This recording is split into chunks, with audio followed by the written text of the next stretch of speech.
오늘도 하나님의 사랑하심과 인도하심이 우리 함께 하시는 성도님들의 삶과 모든 가운데 함께 하기를 기도합니다. 또한 온라인을 통해서 함께 예배하는 우리 성도님들도 진심으로 환영하고 축복합니다. 오늘은 창세기 35장 1절에서 7절의 말씀을 가지고요, 예배 회복을 위해 라는 주제로 함께 은혜를 누리고자 합니다. 제가 그렇게 오래 살지는 않았습니다. 하지만 저와 우리 성도님들의 그 삶 가운데서 가장 큰 역변이라고까지 표현을 할 수 있을 것 같아요. 그런 역변을 가지고 온 것이 바로 코로나일 것입니다. 이 코로나로 인해 우리의 삶의 형태가 바뀌고 또 생각하는 것들이 많이 바뀌었습니다. 또 많은 것들이 무너지는 것을 볼 수가 있습니다. 사업과 또 가정, 일터와 또 사람과의 관계, 특히 우리의 신앙생활. 우리는 포스트 코로나 시대를 준비할 만큼 이 세상이 정말 새로운 시국으로 도래했음을 우리가 알 수 있습니다. 이 코로나가 전 세계적으로 이렇게 퍼지기 전에 우한에서 시작됐다 이렇게 하면서 막 뉴스가 나왔을 때요, 이때 이거 대충 올 여름쯤이면은 아마 이거 금방 없어질 바이러스다라고 생각들을 많이 하셨어요. 저도 그랬고요. 그리고 또 우리나라의 그 뜨거운 여름의 그 기온으로 이 바이러스가 금방 죽을 거다, 없어질 거다 하는 그런 일말의 기대감을 갖고 있었습니다. 하지만 그해 여름에 이제 확진자가 더 늘어나더니만 결국에는 사회가 코로나로 인해서 마비가 되고 서로가 서로에게 거리를 두는 상황이 벌어졌죠. 사람과 사람과의 그런 물리적 거리가 늘어나게 되고요, 그 사람과 사람의 심적 거리도 늘어나게 되었습니다. 우리가 몸이 멀어지면 뭐가 멀어진다 그러죠? 마음이 멀어진다고 하지 않습니까? 이게 우리의 신앙도 마찬가지였습니다. 이 예배의 자리와 성도들 간의 이 물리적 거리가 늘어나게 되면서요, 하나님과 성도 간의 이런 영적 거리도 늘어나게 된 상황을 우리는 사실 부인할 수는 없을 것입니다. 물론 그 간격을 어떻게 해서든지 이런 온라인 예배 이런 수단들을 통해서 메꾸려는 그런 많은 시도가 있었지만 참 이것이 역부족인 것도 사실이었습니다. 이게 온라인으로 예배를 드리는 이 성도님들을 욕하는 것이 아니라 사실 제 얘기입니다. 얼마 전에 제가 코로나가 걸려서 예배를 한 주 못 나오게 됐었죠. 그래서 그때 딱 이제 아프다는 핑계로 집에서 이렇게 누워 있었습니다, 주일날. 그러다가 이제 유튜브 알람이 띵동 떠요. 그래가지고 이제 예배 드려야지 해서 이제 그러고 부스스하게 일어나가지고 유튜브를 이렇게 봅니다. 예배를 봅니다. 드렸다고는 말 못하겠습니다. 예배를 봤습니다. 그리고 기도를 합니다. 이제 그때 기도는 정말 뜨겁겠어요. 좀 그만 좀 아프게 해달라고, 좀 빨리 낫게 해달라고, 안 아프게 해달라고. 그리고 찬양을 들었습니다. 그리고 설교를 듣습니다.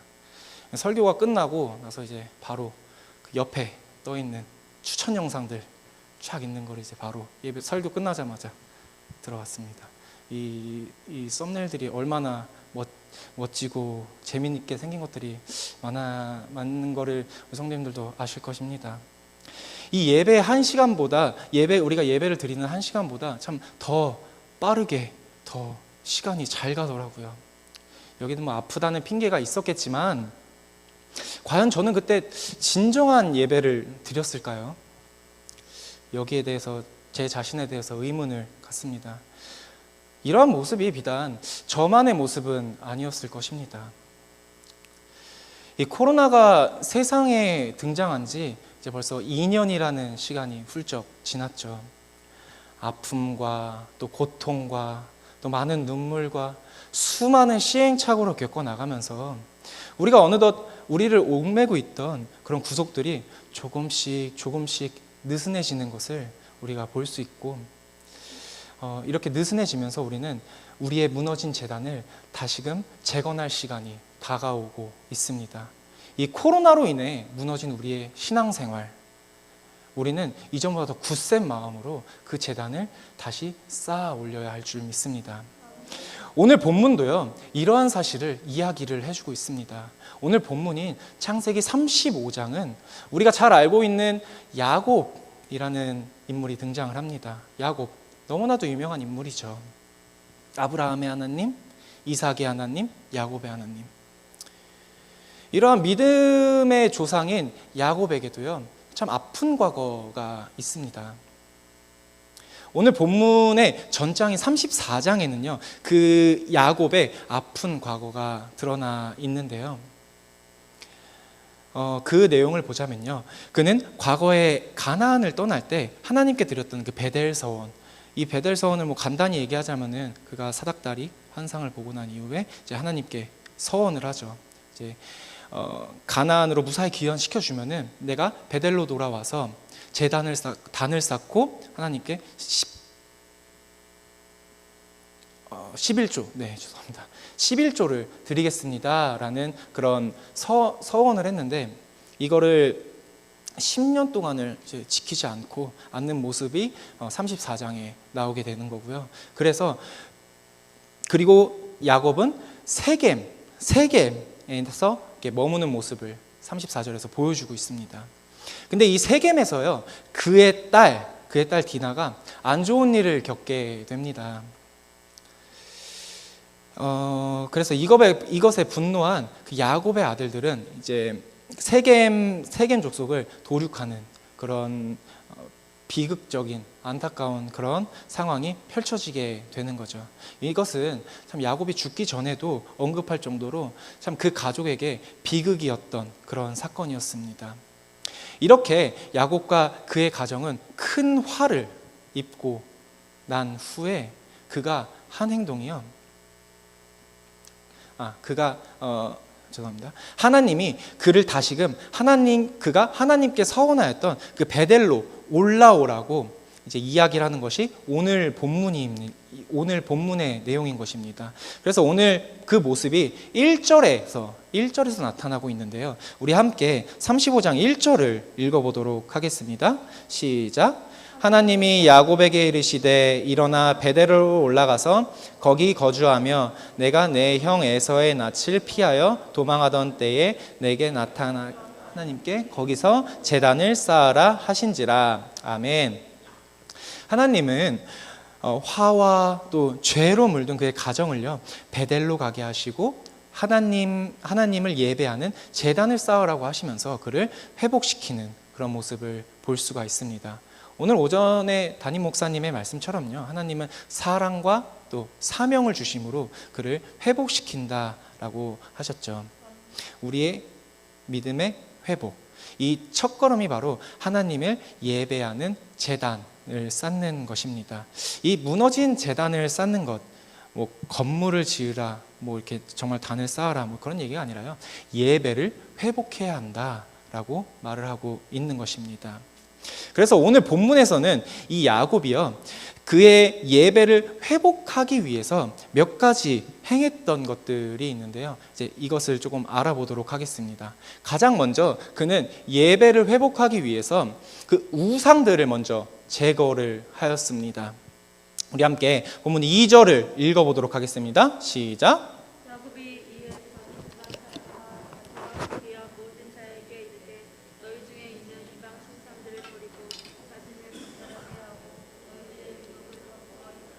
아멘. 네, 야곱이 자기와 함께한 모든 자들에게 우상을 제거하라는 그런 장면을 볼 수가 있습니다. 우상이라고 하는 것은요, 비단 뭐 금송아지나 뭐 바알 신상, 뭐 석상 이런 것처럼 눈에 보이는 것뿐만 아니라 그런 것뿐만 아닙니다.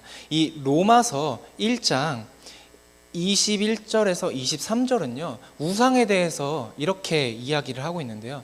우리 로마서 1장 띄워줄 수 있으신가요? 네, 우리 함께 읽어보도록 하겠습니다. 시작. 하나님을 알되 하나님을 영화롭게도 아니하며 감사하지도 아니하고 오히려 그 생각이 허망하여지며 미련한 마음을 어두워졌으나니 스스로 지혜 있다 하나 어리석게 되어 썩어지지 아니하는 하나님의 영광을 썩어질 사람과 새와 짐승과 기어다니는 동물 모양의 우상으로 바꾸었느니라. 아멘. 이 우상이라는 로마서에서 이야기하는 이 우상이라는 거는 하나님을 믿는 자가, 그러니까 우리 믿는 자들이 그를 영화롭게 하지 못하고 또 감사하지 못하게 하고 그 생각을 허망하게 하고 미련한 마음을 갖게 하는 것이 바로 우상이라고 이야기를 하고 있습니다. 이런 것들은 우리 삶 가운데 참 많이 존재를 하게 됩니다. 내가 하나님보다 학업을 더 중요시한다? 그럼 이 학업이 어떻게 보면 우상이 될 수도 있는 것이죠.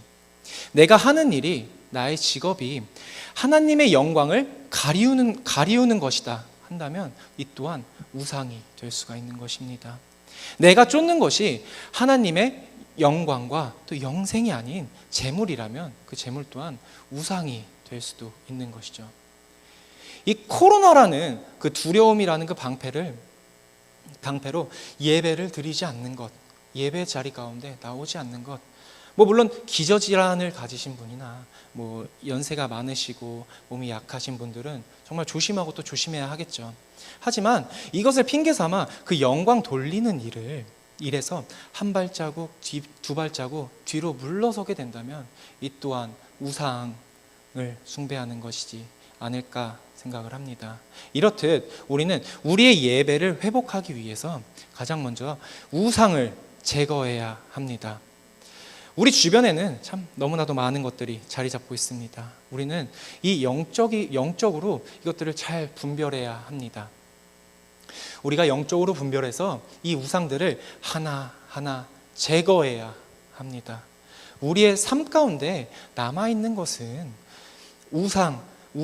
우상들이 아닌 오로지 하나님의 영광, 또 하나님의 말씀, 하나님의 사랑, 하나님의 은혜가 되어야만 합니다.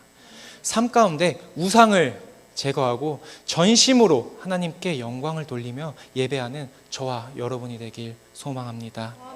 다음으로 야곱은 그의 예배를 회복하기 위해서요, 하나님을 의지하였습니다. 우리 함께 3절을 읽어보도록 하겠습니다. 3절 시작. 우리가 일어나 베델로 올라가자 내 환난 날에 내게 응답하시며 내가 가나안 에서 나와 함께 하신 하나님께 내가 거기서 제단을 쌓으려 하노라 하매. 아멘. 어려움과 고난 또 환난의 날에 응답하시는 이와 응답하시며 우리와 함께 하시는 그 하나님을 의지하며 나아간 믿음의 조상들은 비단 야곱뿐만이 아닐 것입니다. 야곱은 자신의 그 비극적인 현실 가운데 자신의 힘과 능력 또 주변 사람들의 도움 이런 것들을 먼저 구한 것이 아니라요, 자신이 가는 길에서 나와 함께 하신 그 하나님을 의지하고 의뢰하는 그런 모습을 보여주고 있습니다. 이것은 우리의 삶이 변하고 우리의 신앙이 자라고요, 또 예배가 회복되는 것의 필수 조건이라 할 수가 있는 것입니다. 전능하신 하나님을 의지하고 하나님의 그 원대한 계획을 믿고 그 가운데서 우리를 향한 그 계획을 완성시키는 그 하나님을 의지해야 한다는 것입니다. 그 가운데서 하나님은 선한 길로 인도하시고요, 그 길을 가는 이에게 힘과 또 능력을 허락하시고 선한 결말로서 인도하시는 분이심을 우리가 믿고 또 의지해야 하는 것입니다. 하나님은 완전한 선이시고요, 선으로 인도하시는 분이십니다.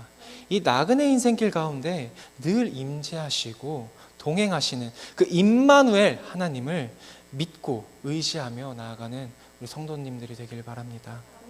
자, 마지막으로 이 예배를 회복하기 위해서요, 야곱은요 하나님께 하였습니다. 아니, 예배를 회복하라는데 예배를 드리라, 이게 무슨 말일까요? 물론 예배 자리 가운데 나와서 지금 우리가 드리는 이 예배처럼 예배 자리 가운데 참석해서 함께 예배를 드려라, 뭐 이런 말일 수도 있겠죠. 하지만 이 말은 2절과 3절의 말씀을 통해서 그 의미를 설명을 하고 있습니다. 우리 다시 한번 2절과 3절을 다 같이 읽어보도록 하겠습니다. 시작. 야곱이 이에 집안 사람과 자기와 함께한 모든 자들에게 이르되 너희 중에 있는 이방 신상들을 버리고 자신을 정결케 하고 너희의 의복을 바꾸어 입으라. 우리가 일어나 베델로 올라가자. 내 환난 날에 내게 응답하시며 내가 가는 길에서 나와 함께 하신 하나님께 내가 거기서 제단을 쌓으려 하노라. 아멘. 아멘.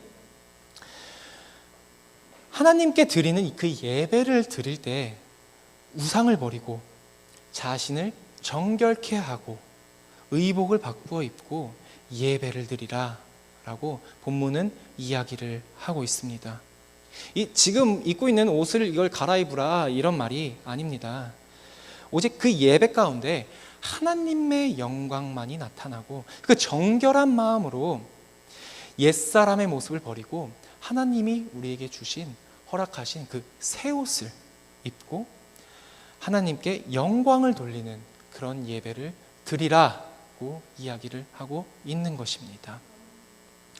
오직 전능하신 그 하나님을 바라보고 또 하나님을 나의 주 그리스도이심을 고백하며 그 이름을 믿고 의지하며 오로지 주님의 영광이 드러나는 그 예배, 우리의 죄악된 모습과 기타 더러운 것들을 십자가 앞에 내려놓고 오로지 신실한 마음으로 신령과 진정으로 드리는 예배, 이런 예배를 드릴 때 정말 예배가 회복되고 우리의 신앙이 회복되며 더욱더 성장한다라고 이야기를 하고 있는 것입니다. 우리 율전 신앙 공동체 여러분, 하나님께 영광을 돌림이 기쁨이고 유익이며 우리의 생명줄임을 믿으십니까?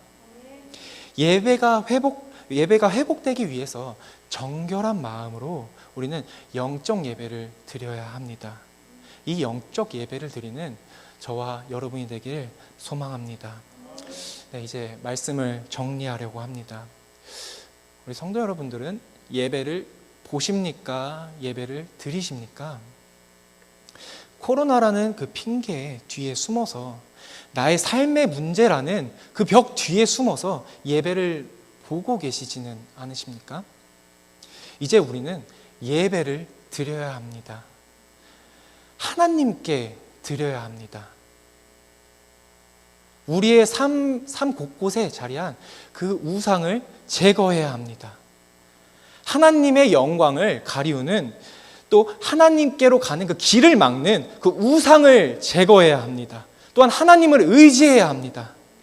우리를 영원한 그 생명 가운데로 인도하시는 그 하나님을 의지하며 영원한 선으로 인도하시는 그 주님을 의지해야 합니다. 우리는 영적 예배를 드려야 합니다. 정결한 마음과 신령과 진정으로 드리는 그런 하나님의 이름이 높여지는 그런 예배를 드려야 합니다. 우리는 이 제단을 다시금 쌓아 올려야 합니다. 그 무너진 제단을 쌓는 것은요, 참 많은 수고와 어려움이 있습니다. 그리고 거기엔 큰 노력도 들기 마련이죠. 사단은 우리가 이 제단을 다시 쌓는 것을 방해하고 방해할 것입니다.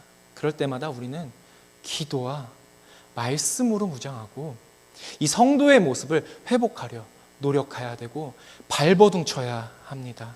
이것은 우리의 생명과 관련 있는 것입니다. 힘들고 어렵다고 해서 또 포기해야 할 것이 많다고 해서 여러분의 생명을 포기하실 것입니까? 하나님이 찾으시는 그 예배자 한 사람이 되어 하늘의 뜻이 이 땅 가운데 완성되는 그날까지 우리의 삶을 드려 하나님께 예배하고 또 하나님께 영광을 돌리며 우리의 무너진 재단을 다시 쌓아 올리려 노력하는 귀한 성도님들이 되길 간절히 기도합니다. 이 시간 우리 함께 찬양하기를 원합니다. 우리 찬양팀들 다 올라와 주시고요. 우리 조금 아까 했던 찬양입니다. 비준비하시니 라는 찬양이에요. 이 시간 가운데 우리가 정말 신령과 진정으로 하나님의 이름을 높이고 또 그에 감사하고 하나님의 이름에 영광을 돌릴 수 있는 그런 귀한 찬양의 시간이 되기를 원합니다. 우리 함께 기도하는 마음으로 함께 찬양하도록 하겠습니다.